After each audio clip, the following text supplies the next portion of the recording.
తిరుమలలో భక్తుల రద్దీ బాగా తగ్గిపోయింది. శ్రీ వెంకటేశ్వర స్వామి దర్శనానికి భక్తులు 6 కంపార్ట్మెంట్లలో వేచి ఉన్నారు.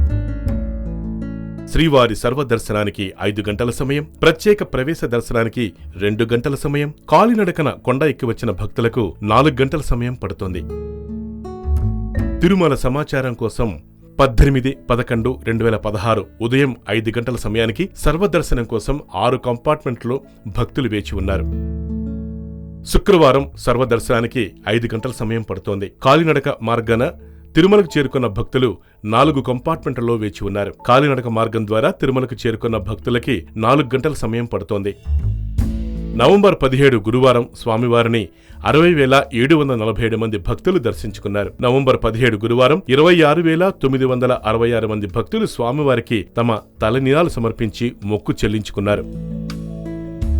గురువారం నాడు అంటే నవంబర్ 17, 2016 సంవత్సరానికి స్వామివారి ఆ ఒక్కరోజు హుండీ ఆదాయం 3,53,00,000.